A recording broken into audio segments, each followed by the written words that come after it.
فمن مر على الصراط دخل الجنة فإذا عبروا عليه وقفوا على قنطرة بين الجنة والنار فيقتص لبعضهم من بعض فإذا هذبوا ونقوا أذن لهم في دخول الجنة. فمن مر على الصراط، جو پل صراط کو عبور کرنے میں کامیاب ہو گیا، گزر گیا، دخل الجنہ، وہ یقیناً جنت میں داخل ہوگا۔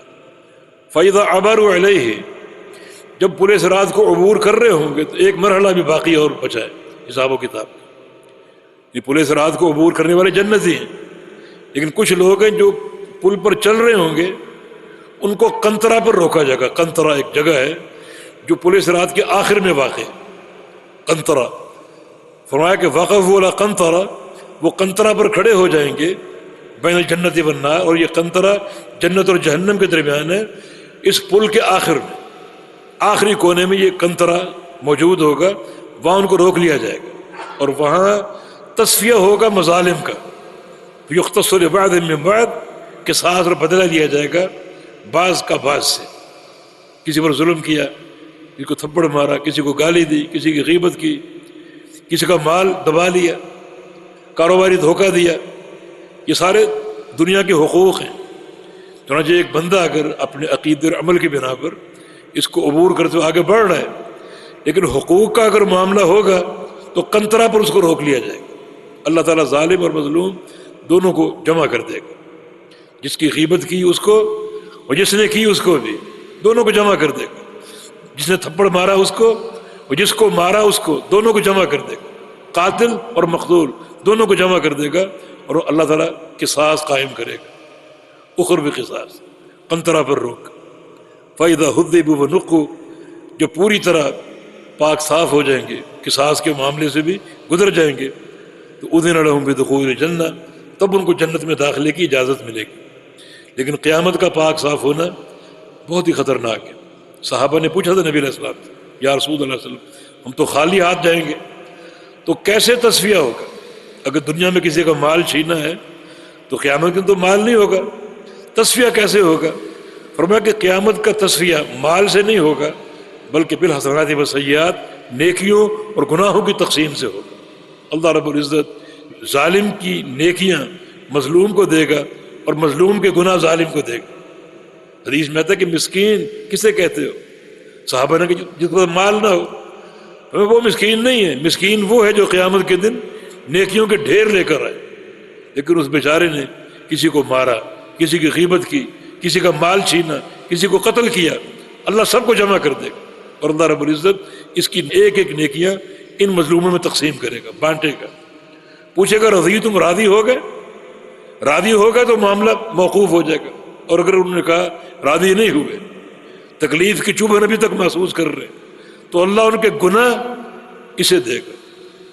فرمایا کہ یہ مسکین ہے جو نیکیوں کے ڈھیر لایا تھا، لیکن حقوق میں عدم توازن کی بنا پر اس کی نیکیاں مظلوموں کو دے دی گئیں، مظلوموں کے گناہ اس کے سر پہ لاد دیے گئے۔ فرمایا کہ یہ مسکین۔ اس لیے نبی علیہ السلام کی حدیث ہے، من کان لہ مظلمۃ علی اخیہ فی عرضہ و مالہ فلیتحلل منہ اليوم، اگر تم میں سے کسی نے ظلم کر رکھا ہے اپنے کسی بھائی پر، اس کی عزت کے حوالے سے یا اس کے مال کے حوالے سے، آج ہی چلے جاؤ اس کے پاس اور اپنے آپ کو بری کرا لو، قبل اس کے کہ وہ دن آ جائے جس دن کوئی درہم و دینار نہیں ہوگا۔ اس دن کا تصفیہ روپے پیسے سے نہیں ہوگا، بلکہ وہ تصفیہ اعمال سے ہوگا، نیکیوں اور گناہوں کی تقسیم سے ہوگا۔ واللہ المستعان۔ جی۔ وأول من يستفتح باب الجنة محمد صلى الله عليه وسلم وأول من يدخل الجنة من الأمم أمته۔ جی، قیامت کے دن سب سے پہلے جنت کے دروازے کو دستک دیں گے رسول اللہ صلی اللہ علیہ وسلم۔ یہ آپ کا شان ہے اور آپ کی فضیلت ہے جو باقاعدہ احادیث میں وارد ہے کہ سب سے پہلے جنت کے دروازے کو آپ دستک دیں گے اور آپ داخل ہوں گے۔ اور یہ بھی اس امت کا اعزاز ہے، وَأَوَّلُ مَن يَدْخُلُ الْجَنَّةَ مِنَ الْأُمَمِ أُمَّتُهُ، کہ امتوں میں سے سب سے پہلے آپ کی امت جنت میں داخل ہوگی۔ جیسا کہ نبی علیہ السلام کی حدیث ہے، نحن الآخرون السابقون، ہم امت تو آخری ہیں مگر جنت میں داخلے کے اعتبار سے سب سے آگے ہوں گے اور سب سے سبقت لے جائیں گے۔ جی۔ وله صلى الله عليه وسلم في القيامة 3 شفاعات. أما الشفاعة الأولى فيشفع في أهل الموقف حتى يقضى بينهم بعد أن يتراجع الأنبياء آدم ونوح وإبراهيم وموسى وعيسى بن مريم عن الشفاعة حتى تنتهي إليه. وَلَهُ یعنی رسول اللہ صلی اللہ علیہ وسلم کے لیے فی القیامہ قیامت کے دن 3 شفاعات 3 طرح کی شفاعتیں ہوں گی. آپ شفاعت فرمائیں گے اور وہ 3 طرح کی ہوگی. اما الشفاعت الاولی پہلی شفاعت یشفع فی اہل الموقف وہ میدان معاشرے میں کھڑے تمام لوگوں کی شفاعت کریں گے حتی یقضی بینہم کہ ان کے فیصلے شروع کیے جائیں حساب و کتاب شروع کیا جائے. کیونکہ بعد حدیث ثابت ہوتا ہے حافظ ابن کثیر رحمہ اللہ نے ان حدیث کو جمع کیا ہے کہ کئی صدیاں گزر جائیں گی حساب و کتاب شروع نہیں ہوگا.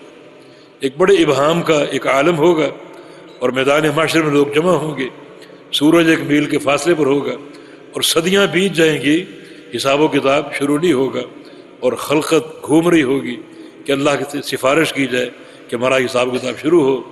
آدم علیہ السلام, نوح علیہ السلام, ابراہیم علیہ السلام, موسیٰ علیہ السلام, عیسیٰ علیہ السلام, سارے انبیاء سے شفاعت طلب کی جائے گی لیکن سارے انبیاء اس شفاعت سے پیچھے ہٹ جائیں گے.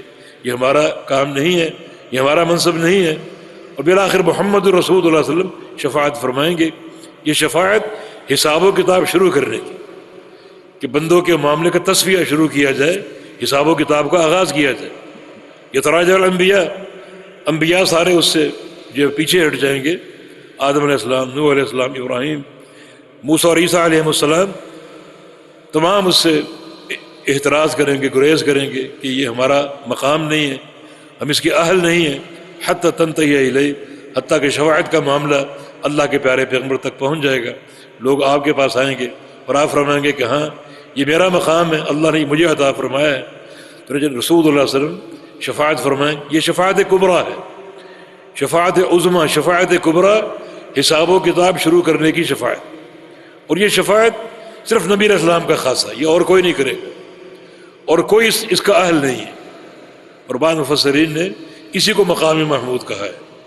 مقام محمود کی 2 تفسیریں ہیں, ایک شفاعت عظمیٰ آپ کا حق ہے, دوسرا مقام محمود کا معنی کہ اللہ تعالیٰ کا ایسا قرب آپ کو حاصل ہوگا کہ یہ قرب اور کسی کو نہیں ملے گا.